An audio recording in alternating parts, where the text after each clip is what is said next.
up, my friends? Welcome back to a Free Content Friday video with me, Paul Utica, and I'm going to talk about something in real estate today, and that something is going to be open houses. And after I'm done speaking about open houses, I want to share something with you guys that I learned from a performance event that I went to this last weekend in Austin. It's a personal growth event, and I learned a ton of stuff. And so I just want to share with you one little thing after I'm done talking about open houses, and I think you guys are in for a treat. So stick with me and let's get into this. So why are open houses important? Okay, the obvious, right? If somebody is selling their house, they want to display that house for others to come see it, right? And the unique thing about an open house is that you, as a buyer, as a civilian, as a citizen, whoever you are, you can walk into an open house unrepresented. You don't have to have authorization. You don't have to have representation. You ain't got to sign no forms. All you got to do is walk through the door, right? So in real estate, this is literally the only way that you can go and see a house that is for sale outside of having actual representation from an agent, right? Because when you have representation, you sign an agreement with that agent that says basically, this is my agent, they're going to be letting me into homes that are for sale, and it's all done within the parameters of the legalities of actually showing a property, right? You do have to have that representation when you're just going to see homes for sale on the market. It's a very private thing. It's considered a house tour, right? You're with your agent and it's your time. You schedule it in the listing service. You get a 30-minute time period and you bring your client on a private tour of a house that's for sale, right? Open houses completely destroy that, right? It's just open for everybody. So anybody can go to open houses now. That is a great benefit to people that are looking to buy, because a lot of people that are searching for homes have not yet found a realtor. And so this is a way around having to get involved with a realtor. You just go look at open houses. You can get on HAR. It'll show you a list of open houses in the area, and then you can just bounce from one to the other. And you don't need a real estate agent to do that. And so open houses are hosted by somebody that is a agent though, okay? So you cannot host an open house unless you're a licensed real estate professional, okay? So know that when you're going to these open houses, there will be somebody licensed in the industry that will be able to answer any questions for you. They will have some knowledge about the house that they're hosting. That's their job, so they should do a little research before hosting, or if it is their listing, they'll know everything about the house, right? And so you can go into the open house, you can ask all kinds of questions to a real estate professional that is hosting, and it's a fun experience, and you can do that all on your own. You don't have to be represented, and so that's a cool thing to do. When you first decide to start looking at homes, you can just hit up all the open houses on the weekends, right? Okay, so what's the benefit for me, right, as a realtor? Because you guys see me hosting open houses every weekend.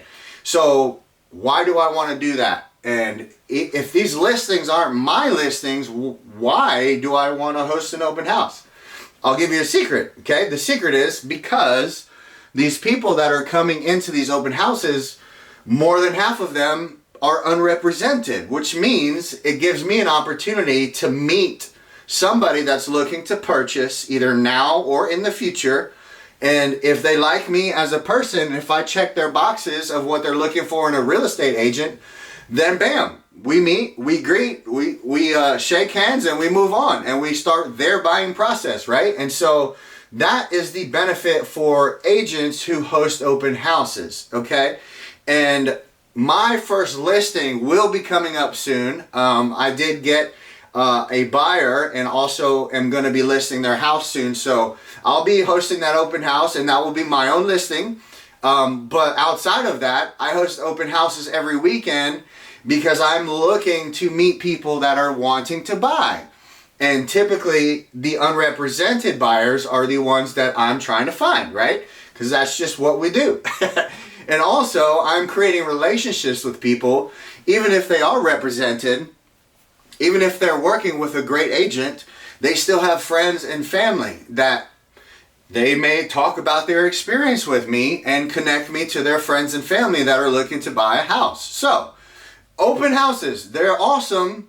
They're awesome for people looking to buy, and they're also awesome for real estate agents to host. There's benefits on both sides, guys, all right? So, in a nutshell, that's what open houses are, right? And so, I encourage you, if you are looking to buy soon, get out there and go to as many open houses as you can. Get back in that, flow of energy, of excitement, of what do you want in a house, and just jump around from each open house and go have a blast, right?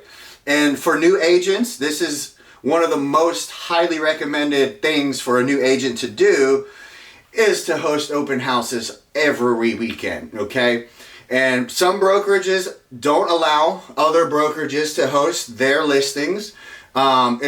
It's very few. I believe Keller Williams may be some of the bigger names, but typically it's a team thing, right? And so all you have to do as an agent is call different listings, speak with the listing agent, simply ask them permission.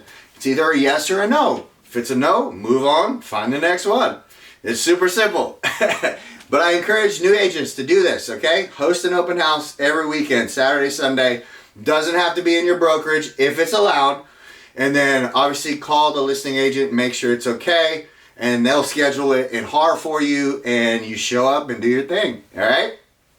So, as promised, I'm going to share with you guys something from the weekend at my personal growth event that was in Austin called Growth Day. Brendon Burchard was the host. He had tons of other speakers, Natalie Ellis, Ed Milet, Erwin McManus, Damon West. I was absolutely blown away by the event. So I want to share one thing with you that Brendon taught me. And it's this idea of comfort in life, right? And so there's so many people that find their comfort zone and their life kind of just looks like a straight line, right? Because they're on the comfort zone, the road. Sometimes the road to success is comfortable, right? You're in your job and you may get your promotion, but you're still at that same level of comfort, right? And so let me illustrate it like this. Now, comfort is fantastic for some people. They love comfort. They just want to know what is,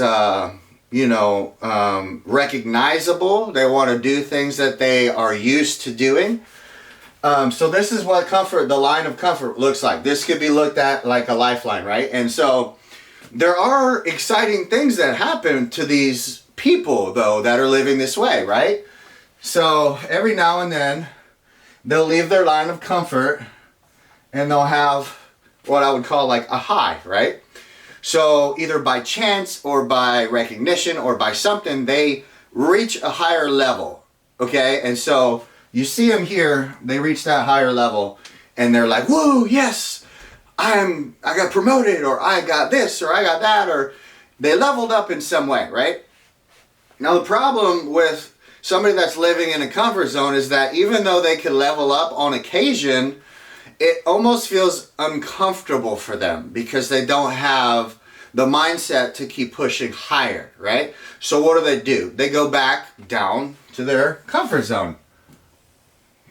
Okay? You see how that works? They go back to what's comfortable. They go back to what's convenient. They go back to what is known to them because that's their comfort zone, right?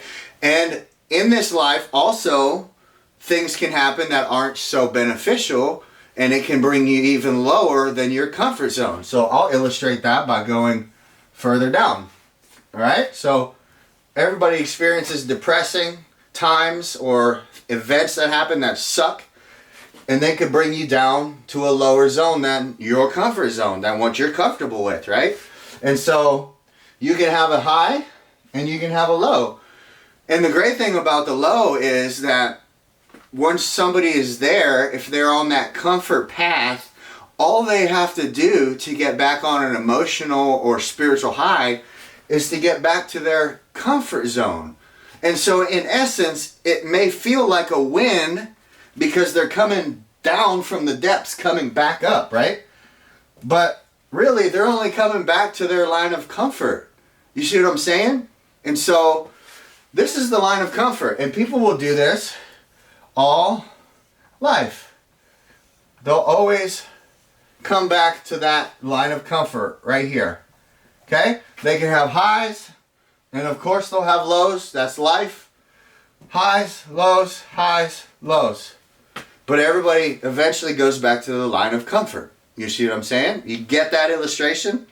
So what Brendan taught me is, you know, you guys have heard of the growth mindset, right? And you know, personal growth is a non-stop thing, and it's something that changes your entire direction in life. And I'm going to illustrate that on the board. So you see the line, the comfort line, straight line, right? The growth line looks almost identical, but there's one thing that changes. What do you guys think changes? You go from being a straight line to an up line. This is the path to ascension, what Brendan calls it. This is the ascended path. This is the hero's journey. This is personal growth and development. Now I'm going to draw out the exact same thing, and I want to show you how this changes.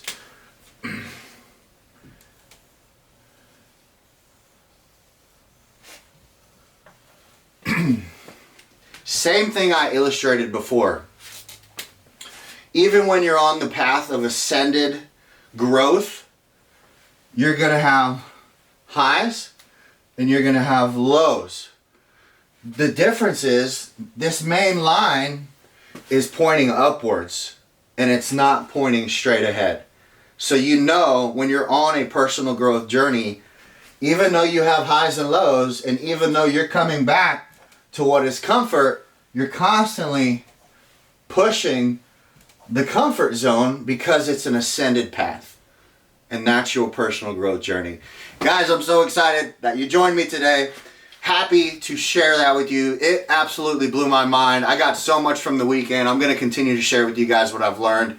And I can't wait to see you next Friday. Have a good one.